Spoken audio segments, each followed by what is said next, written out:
Welcome in to the Coach Jake Ganus Show. I'm your host, David Simpson. Today's show is sponsored by Big Daddy Stitches. Joining me now is head football coach Jake Ganus, and we're going to recap Friday night's big region win over Center Point, 53-0. Coach, that game, big region game. Yep.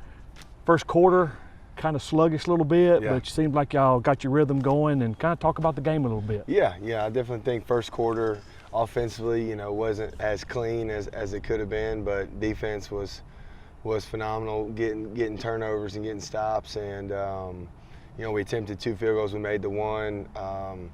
We hooked a 50-yarder, but he definitely, he has the distance for that. But yeah, second quarter, scored, turnover scored, got another turnover, scored again, and then second half was really good, really clean. Had a few young guys get some penalties late, but overall, penalties, I think we had 6 total, and then 4 came when we subbed it up. And they're effort penalties. I can live with the young O lineman trying to block and they're holding. One kid RKOing, but either way, hey, he's getting after it, and we'll take the effort penalties, especially with the young guys. But yeah, no, it was a good game. Good to get back on track. So it looks like Center Point had been watching film the last 2 weeks because they run multiple quarterbacks and they were trying to run the quarterback a lot. Kind of discuss your defensive game plan. Yeah, so they played 3 quarterbacks within the first 2 series. So it's different. It's kind of tough, to kind of figure out what they're wanting to do, because we know who they are offensively from the games that we watched, and then they did have a couple different wrinkles with the Q runs, and we've talked about on the show many times, when you run your quarterback, you're +1 in the run game, and so for us, we were having to add that extra fitter from the safety position to help us, fit it up, and I thought they did a good job of that. I think they had 1 third down conversion. We were 9 for 10 on defense on third down until that last drive when we had a good bit of our subs in, and I think they converted 2. But yeah, I'm just really proud of us. We had to make some on-the-fly adjustments with the 3 quarterback system, and it was good. Well, the defense, talk about your defense. They've caused a lot of turnovers to kind of get the game going. Kind of talk about your defense a little bit, how they played Friday night. Absolutely. We're defense left. We had 6 turnovers, which is the most I can remember since I've been here. I'm sure there's been a good game or 2. Maybe we had 4 or 5, but we had 6. We have 3 interceptions, 3 fumbles, 3 fumble recoveries, and man, just so proud because we talk about it all the time. Play complementary football where all 3 phases help each other. And when your defense is able to get turnovers, it just sucks the momentum. Obviously, we've been on the other side of that, and we were able just to kind of impose our will offensively through those turnovers because of the short fields, and they do have some guys going both ways, so those guys are having to just flip right over to the other side of the field and now try to have to get a stop. And but yeah, defense is playing good. Besides the 2 games versus the bigger opponents we had. I mean, we held Oxford to 7, and if you take away the interceptions versus Helena, we held them to 7 as well. So we've played some really, really good ball, and I know in 5A we've only given up 21 points to Jacksonville. Yeah. So so I'm very, very pleased, and we're going to have our hands full this week for sure. Well, let's talk about your offense a little bit. I know Jake had a good night. He was 9 of 14 for 265 and 3 TDs. So offensively, your game plan was perfect. Can you kind of talk about that a little bit? Yeah, we get in we get in a predicament on offense because I know what everyone in the stand sees, and I know what people at home see with, man, just hand the ball to 6 and 8. That would be that day is coming. It's going to be about 20 degrees December and November, and there's going to be a day where we're going to have to line up in a heavy set and just run the ball. But we got so many playmakers. You want to spread the wealth. That's a big thing for us. We keep a touch chart, and we try to get our guys the ball because obviously we could throw it to Joe every snap. We could throw it to Rudd every snap. We could throw it to Aubrey every snap. And then Chipmunk and Colin are just as good in their own way. And so then you got the running backs. And now you guys seen Juju more. We're starting to get him going a little bit, and he's special. So, 8 guys that need to touch one football, and so it's tough to spread it around. So certain times at different points in the game, we're trying to force the ball to go to a certain player. And obviously, if we're in a game and it's tight, we got to do what we got to do to score or move the ball or sustain drives. But, Friday night after it got to 17-0, we wanted to start getting different guys, different touches. And, but yeah, just really, really proud of them. O-line, did a great job. And then one thing Jake did, man, we got to shout him out because we've been working on a practice, is scrambling and taking a sack. It's okay to take a sack. And he took one. He got smashed in the mouth. They brought 7 guys. We had 5 and they had 7. We didn't get the ball, and that's okay. We lived to play the next play. Another time he scrambled, threw it out of bounds first time. And so that's him growing and getting better because he can make throws. He's a great quarterback. But, man, those are the little things if he keeps getting better at, man, we're going to be really good because we want to end every drive in a kick, and that's something we preach. And I don't think I've said that. So every drive needs to end in a kick, whether that's PAT, field goal, or punt. It has to end in a kick. That means no turnovers. So really proud of that because we did that on Friday night. There was well, we didn't punt, but there was no turnovers. So every drive ended in a field goal or kick. You mentioned Juju Hill. I was down at pregame, and I really didn't realize how big he is, his legs and stuff. But Juju, you got 3 weapons in the backfield. Talk about your running backs just briefly. Yeah, but everyone knows the Beast and the K-Train.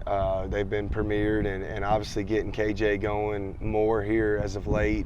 But Juju, man, he's special. He's more of a Blaine Burke kind of back. KJ and LeCamera are going to run downhill. Now they got some moves in there, and KJ hit 21 miles per hour in a game, which is very fast.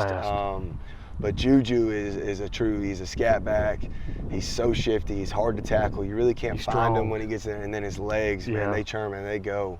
And so getting him more involved, we've kind of showed some of our 2-back stuff, and that's something that we're growing for the playoffs. If you remember last year, we didn't bust out LeCameron and Bravis together until this time last year, and then really in the playoffs it became a staple. So we're priming that up, putting some stuff out there on tape and working it every week, and so you'll definitely see more 20 as the season goes on. One last question about Friday night. As a head coach and your coaching staff, when do you decide when you have a big lead, okay, we're going to let the starters go this many series, third quarter, whatever? When do y'all decide that? So it's really, it's not off the score, and I know a lot of people think that's probably what it's off. It's off of the number of plays that our starters play. And so we have a touch chart and we have a rep chart on defense for our substitutions. So like at halftime, I sit in there with both staffs and we look at that. When we're up pretty big, that we'll look at that and I'll say, all right, they need to go a minimum of 8 plays right here. This kid, he's done. He's played this, so the camera didn't touch the field second half because he got, he had 6 carries. KJ was at 2, Juju was at 1. So I was like, all right, no matter what, we're probably not going to have the ball but 2 or 3 times. So it's KJ and then it's Juju. And then you just do that by position. Cam Mallory was done after half. He played the entire first half, and that was able to get Willie and some other guys. So then the reps ended up being equal because I've never tried to run it up on someone, and I never will.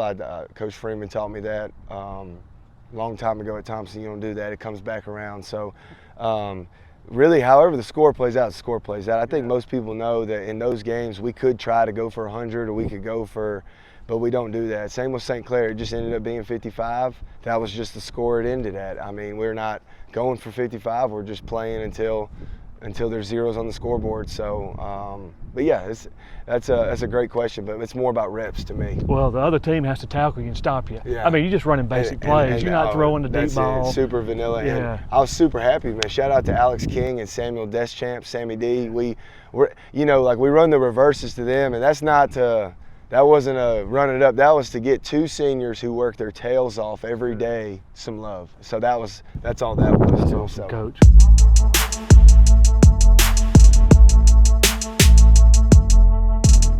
Welcome back into the Coach Jake Ganus Show. Joining me now, senior running back Kevin James. We like to call him the K-Train. So KJ, glad to have you with us today. Thank you. Had a good game Friday night. I got some stats here. You were 4 carries for 102 yards and 2 TDs. Talk about Friday night a little bit.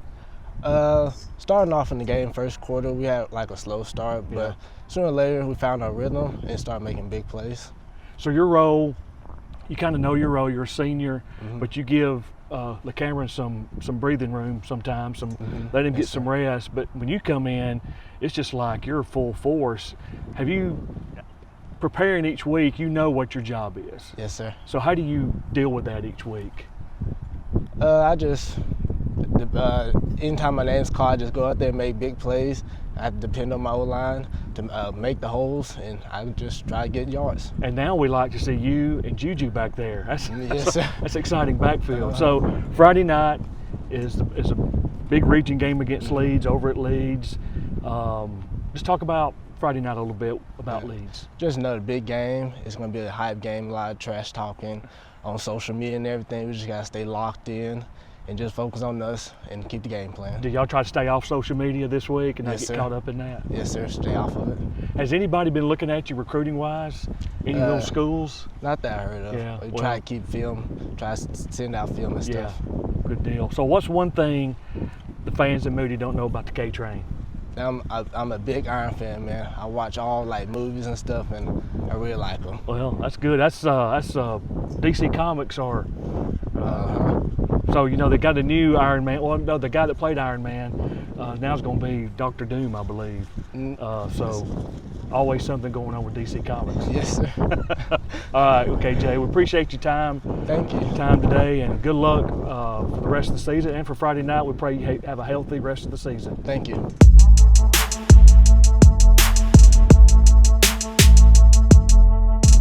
Welcome back into the Coach Jake Ganus Show. Joining me now is senior defensive lineman Willie Kimble Jr., big number 51. And Willie had a good game Friday night. Kind of talk about the game against Center Point a little bit.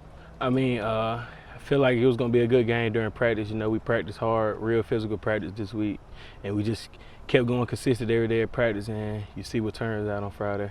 So this week, big game against Leeds. You know anybody from over at Leeds area? Yeah, I know Juice, number 2. I know Thailand. Defensive guys I used to play with, Malachi Paul, you know, we used to play Little League together and stuff. So I know a couple of them guys from over there. So getting ready for this week, what does it mean to you to be able to play Leeds at Leeds Friday night? Honestly, just a blessing, you know, just a blessing, get to play there, get to play at that atmosphere. You know, it's going to be a really fun time, going to be a lot of fans, a lot of people, and just can't wait to see what the outcome be like. So what's one thing the fans don't know about Big Willie? Something you like to do that they think, I can't believe Willie does that? Oh, fishing. Fishing? Yes, sir, fishing. What type of fishing? Brim, or yes, all kind of? Brim, really. That's the top one. That's my. Are you good putting the crickets on or the worms? What do you? The worms. Worms. Yes, sir, worms, 100%. Well, good deal, Willie. We thank you for, has any colleges looked at you? Any? Yes, sir. A couple of them. They text me as the weeks went on. Some text me. Some text me when I first got here. They text me. That's good. Yes, sir, 100%. All right. Well, good. So we're hoping for a good game, a good healthy game Friday night and for the rest of the season. So thank you for coming out tonight. Yes, sir. Thank you for having me. So when we come back, we'll talk to Coach Jake Ganus about the big game on the road at Leeds. You're watching the Coach Jake Ganus Show on the 411 Network.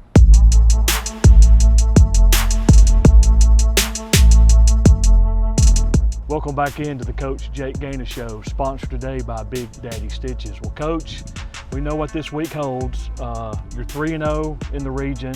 I think, like you said Friday night, mathematically, you earned one of the 4 spots here. I think so, yeah. But this is a big one for a lot of people here in Moody. That's right. And so talk about the matchup Friday night with Leeds. Yeah, man, we're really excited. This is a game that, you know, on both sides, you have circled. You're just looking forward to, because the atmosphere the fans bring and create, the communities, you know, and it just feels like ever since my first year, I mean, it's just been a really big game, and they've been some great games. We've come out on top on 2, and they've gotten 2, and yeah, just really looking forward to it. It'll be at their place, which is you know, it's a unique environment because the bleachers being on the same side, and which makes it even more fun. The atmosphere is really good. They've got obviously great fans, great support, great community, and man, really looking forward to going over there Friday night. I know this year they're a little bit different offensively with Connor graduating. So Sam Lawler's the quarterback, and he's already throwing. Not to the Sam, just to Connor Nelson graduating. Oh, yeah. Thank God on that. That's true. Yeah, Sam's a great quarterback too, but man, Connor Nelson was special. Looking at Max Preps this morning, he's already over 1,500 yards passing. Yeah. So they've kind of changed their. I guess their offensive philosophy some. So how are you going to prepare for that this week? Yeah, so with Sam, he can really spin it. He's extremely accurate. He played a lot for them last year because they were get up on teams, and he would come in, and so I remember seeing him on tape, and he came in versus us and threw a really, really nice fade ball to Connor Nelson on their sideline. But yeah, so they're different. They're going to find different ways to get Taylon Gator. Everyone knows him. He's been an explosive playmaker for them for a couple of years now, and they got about 100 different ways to get him the ball. In the run game, my first year they did a lot of this where they shift and move every play, they're really, really good at that. But they're finding different ways to create advantages in the run game by getting you outnumbered on one side or the other, and they've been running a heavy package similar to ours, where they put a couple of defensive guys on there, and it's been really successful for them. They've been running it a lot. They put their Cam Mallory at basically running back, and they give him the ball. He lead blocks, and it's Tyler Moultrie, he's number 99, and so they've been doing a lot of different things, and that's something that Coach Millington's done since I've been here. He's going to find different ways to get different guys the ball and try to confuse you and your defense, and they make your D staff work. They make your defensive players watch extra film, and that's something that I know is strategic for them. But for us, it's going to be about getting lined up on defense and making sure everyone's on the same page. If we're all wrong, we're all right, and we just got to make sure that everyone knows what we're trying to do, and yeah. But yeah, it'll be different this year for sure. Yeah, one thing I know, homecoming is a tough week for you coach-wise. You keep everybody. To me this week, and maybe I'm just because I'm alumni from Leeds, there's a lot of people on the Moody side that went to Leeds, but it's kind of brother against brother. A lot of the players kin to a lot of Leeds players, they're friends and stuff. How do you just keep them focused? And your staff does a great job with this, keeping them that one game. Yeah. We're in it because Moody's in it. Yeah, it is tough. I mean, this week might be tougher just because, like you said, the connections. I mean, there's cousins on the team. There's family members all over on that side, on both sides, and there's like a lot of deep-rooted connections through church, through all sorts of things between Moody and Leeds, our players. And so for us, it's just, look, man, they want to beat you really bad. We want to beat them really bad. And so, like, how do you do that? Well, you got to have a great week of practice. You got to focus on the right things, and you got to keep the main thing, which is execute on Friday night for 48 minutes. So our kids understand that. I think we're in year 4 now. We're in the meat of it, game 8. And I think if I hadn't got it through to them yet, I never will. It's about us. Let's go over there and let's make it about us. Let's not do anything special, do anything that makes our kids feel like it's a bigger game than it is. That's something I learned my first year. Don't change the way you practice. Don't talk about things differently. Like if you never talk about X, Y, and Z, don't bring X, Y, and Z up to the team, because the kids, they notice it and they know everything. They're smart. They'll play dumb, sometimes in the classroom, but they're smart and they know. And so for us as a staff, we just mad. It's just, hey man, make it about us. Let's have a great week and let's go do what we do. This is more of a fans game. Meaning the fans get more involved in it just because of the connections with everybody. So, well, Coach, we're praying and hoping for a good week of practice and looking forward to Friday night. The game is at 7 p.m. at Homer Smiles Field. Now, there's a lot of construction going on at Leeds. They're building them a new athletic facility as well. So there's one entranceway into the stadium. Parking is available, but they also are offering shuttle buses to the stadium. So look on social media this week. I'm sure Moody Football will put some stuff out about all the transportation that's available to Homer Smiles Stadium. Kickoff is at 7 p.m. Like I said, 411 Network will start around 6 p.m. Again, we want to thank Big Daddy Stitches for being today's sponsors of the Coach Jake Ganus Show. We'll see you Friday night at Leeds. Go Blue Devils.